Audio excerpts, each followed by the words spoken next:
Рахмат, урматтуу кесиптештер, урматтуу чакырылган расмий инсандар. Билим берүү жөнүндөгү мыйзам бул өтө маанилүү мыйзамдардын бири. Бардык руханий кесиптештер. Урматтуу депутаттар, бирибизди сыйласак. Бул руханий баалуулуктун жоголгондугунун кесепетинен мына ушул коомдогу терс көрүнүштөр ушул жактан болуп атат. Көптөгөн жылдар бою айтып келдик эле биз ушу баллон системасынан советтик системага өтөлү деп. Мен өткөндө министрди дайындап атканда айттым, баллон системасынан баш тартканга даярсызбы деп. Биз даярбыз дегендей жооп тукканбыз. Кудайга шүгүр дегенбиз, колдоого алганбыз. Бир добуштан колдодук. Менимче соңку канча жылдан бери рекорд койгон министр болсо керек эле, ошо бир добуштан шайланган Алмаз мырза. Ошол ишеним аябай чоң болгон. Бизден бир аздан кийин эле Россия Федерациясы расмий түрдө ошол баллон системасынан баш тартып, советтик системага өтүү, бул улуттук коопсуздук маселеси дегендей маселени көтөрдү. Ага чейин Англия мамлекети ошол баллон системасынан советтик системага өттүк деп министр салтанаттуу түрдө ушуну жарыя кылган. Бизде ушундай бир маселе болуп атат. Могу жерде көтөрүлгөн маселе оор маселе, кыйын маселе. Бул чечкиндүү бир кадамдарга баруучу маселе. Бул мыйзамдын долбооруна эч ким каршы эмеспиз, баарыбыз колдойбуз. Бир нерсеге мындай тырышып туруп алып, ушул жакшы нерсени жок кылып алабыз да. Мен жана айттым, депутаттардын бирөө да каршы эмес. Министр катары сиз каршы эмессиз. Өткөндө орун басарыңыз отурду, ал да каршы эмес. Бир бөлүмдүн эксперти каршы болуп коюп, ошо комитеттин кортундусуна чыгып атканы бул өтө өкүнүчтүү көрүнүш. Жогорку кеңеш анда иштебешибиз керекпиз. Бир эксперт каршы чыгып атат. Бөлүмдө эмес. Өзүңүз айтып атасыз, мугалимдерди ары сүртүп, бери сүртүп олтуруп, ушундай бир саясий компанияларга аралаштырып кетип бартабыз, саясатташып кеттик деп атасыз да. Биз ошол 38 статьясына киргизип атпайбызбы? Орто окуу жай мугалимдерин, жогорку окуу жай мугалимдерин жана студенттерди саясий иш-чараларга тартууга тыюу салынат деп киргизип атабыз. Баары макул болду. А бирок тилекке каршы мен аябай өкүндүм. Комитеттин төрайымы отуруп, азыр кортундусун окуп атканда четке кагылды деген сөздү угуп мен аябай таң калдым да. Кече депутаттар комитетте добуш бергенибизде бир добуштан колдободук беле. Ал каяктан чыкты мен түшүнүксүз. Экинчи маселе. Урматтуу кесиптештер, рейтинг боюнча сөз кылдыңыз. Ошо ПИЗа боюнча биз өткөндө биздин фракция менен сиздин министрликтер менен чогуу өткөрдүк эле.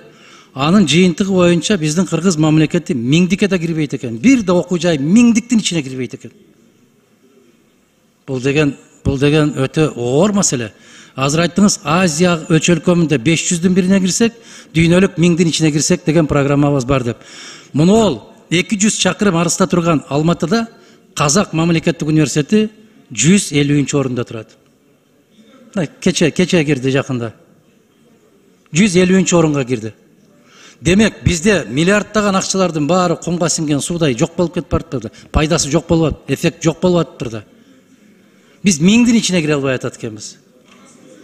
Анан жанакы 100 канча мамлекеттин ортосунда Балбак мырза рейтинг өткөрүптүр да. Ошондо 160 өлкөнүн ичинде 165-нчи орунда экенбиз биз билим деңгээлибиз боюнча. Бул деген билим жок деген сөз экен да бул. Кыргызстанда жогорку окуу жай жок деген сөз экен да. Илим билим министрлиги кандай деген маселе. Бул оор. Бул сизге доомат эмес Алмаз мырза. Бул ушундай болуп келди. Тилекке каршы. Эми оңдоонун жолдору. Мына 500 мугалим жыл сайын Эстониядан практикадан өтөт деп атасыз. Бул керемет, жакшы, макул. Бирок бир гана мамлекет менен эсептелбешибиз керек. Биз өткөндө расмий делегация, жогорку кеңештин делегациясы Россия Федерациясында болдук. Ошондо Валентина Ивановна Матвиенко менен жолугушуп аткан кезибизде айтты. Кыргызстан деди, тезирээк аракет жасабайсыңарбы деди. Биз өткөндө 9 мектепти куруп берели, мугалимдерин чейин камсыз кылып берели деп ушул мезгилге чейин маселени чечпей атасыңар деген маселе койду. Эми мен жалгыз барган жокмун, 7 киши бардык. Төрага олтурду ошол жерде. 9 мектепти куруп беребиз деди. 9.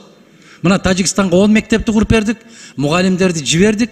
Ал жерден иштеп келген мугалимдер биз кайра кайтабыз, ошол жактан калгыбыз келет деп аткан сөздөрүн айтты. Матвиенко айтып атат. А биз Кыргызстанга 9 мектепти куралы дедик, ушул мезгилге чейин же мектептин долбоорун бербейсиздер, Мен билбейм. Мен айтып атам, мен жалгыз болгон жокмун.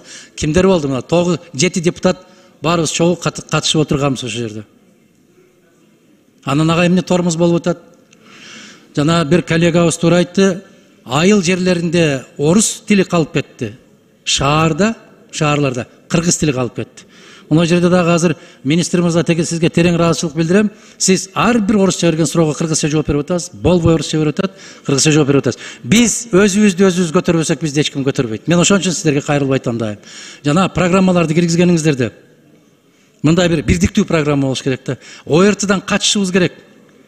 Педагогикада ушундай го. Мына Джон Локту көбүрөөк окуйсуздар да, силер Америкада окудуңуздар, Каменскийдин системасында көбүрөөк окуйсуздар. Ян Амос Каменскийдин системасы менен Сухоблинскийдин, же Макаренконун, же Аманашвилинин системалары дал келбейт. А биздин психология, биздин ментальность, биз улут катарында дагы баягы ата бабалардан генден келеткандан бери менимче ушул биздин ошол Сухоблинскийдин, Макаренконун системалары бизге жакыныраак балдарды тарбиялоо боюнча. Ал жерде как воспитать джентльмена деген маселе коет. А биз адамды кандай тарбиялабыз деген маселе коебуз. Канткенде адам чыгарабыз деп. Бизге джентльмен болуштун кажети жок, бизге мырза жигиттердин, айымдардын болушу кажетти. Ошондуктан ушул системаларды сиз коркпой эле айтыңыз. Адеп сабагын киргизебиз. Анан жанагы светтик мамлекет болгондон кийин деген сөздү көп колдонбошубуз керек. Мен ошол светтик болуп Советтер Союзу гүлдөп турган мезгилде дагы история религии Востока, история мировых религий деген сабактарды өткөнбүз. Жалгыз эле биздекен жанагы бөрк ал десе баш алган, таптакыр дин жөнүндө сүйлөбө деген. Биз коркпой эле киргизишибиз керек. Диндер тарыхы кириши керек. Ал болушу керек. Мен айтып аткан жокмун, жалгыз бир дин деп. Жок, диндер тарыхы. А ким кандай экендигини адамдар өздөрү тандап алат. Мектептеги билим, мектептеги тарбия, бул үйдөгү тарбиянын уландысы болуш керек. Анан соңку маселем. Эгерде азыр ушул мыйзамдын долбоорун добушка койсок, урматтуу кесиптештер, баягы депутаттардын берген сунуштарын кабыл алуу менен добушка койсоңуз. Ар бир статьяда жана эксперт акылдуу киши четке кагылсын деген жерин, Улан Бердибаевич, мен сиздерден суранам. Комитет макул болгон, комитеттин депутаттары бир добуштан колдогон, бирок кортунду ушундай чыкканына дагы бир жолу айтам, өтө өкүнүчтүү. Биз бүгүндөн баштап бошотуп коелучу ушул жогорку окуу жайлардын, орто окуу жайлардын мугалимдерин ал бул сүргө алганды токтотуп коелу. Эгерде жанагы шайлоо жөнүндө, дайындоо жөнүндө болуп атканда дагы мен ушу дайындоо жөнүңүздү мен колдойм. Мындан бир канча жыл башта айтканбыз биз. Бизге демократия жарашпайт экен. Улуттук университетте дагы бири шайланбастан канча убакыттан бери туруп калгандыгы бул кошуналарга дагы күлкү болдук деп айтканбыз биз. Бирок кароолчун эмне үчүн коет дүкөнгө? Дүкөндөгү нерсени уурдап кетпесин деп коет.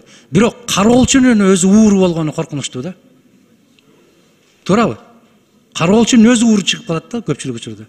Ошол сыяктуу эле сиз дагы дайындап аткан мезгилде сиз болосо, сизден кийин болот, мыйзам иштей берет. Ошондой учурларда ыйман деген түшүнүк болбосо, жана Дастан Атысбекович туура маселе коюп атат. Шайлоонун дагы өзүнүн ашмалтайы бар, дайындоонун дагы ашмалтайы бар. Маселе шайлоодо ошол жамааттын маселесинде, а дайындоодо жеке сиздин маселеңизде. Сиз кайсы критерийге таянасыз? Мына ушуну эске алышыбыз керек. Соңунда айтарым, урматтуу кесиптештер, дагы бир жолу суранам сиздерден, жанагы депутаттардын берген сунуштарын, жазуу жүзүндө берген сунуштарын өзүнчө добушка коюп койсоңуздар да. Баягы бөлүмдүн экспертинин тыянагы менен кетпешибиз керек. Мына бөлүм жетекчиси отурат бул жерде, Мария Насирдиновна. Бул киши да күбө. Бөлүм дагы каршы эмес, бирок бир киши каршы болуп аткан. Бул өкүнүчтүү, мындай нерсе чыкпаш керек сатын düşөнүнө. Рахмат. Рахмат. Адахан Кимсанбаевич, мен тактап кетет элем. Сиз айткан жанагы саясий иш-чараларга жогорку окуу жайларын жана мектептердин окутуучуларын тартууга тыюу салуу жөнүндөгү комитет сунуш кабыл алды. Адахан Кимсанбаевич, угуп койсоңуз, бирок биз деген 29-беренеге эле киргиздик ушул сунушуңуздучу. Жанагы статус деген сөздү макамга алмаштыруу, ошону четке кактык. Рахмат. Демек кабыл алыныптыр.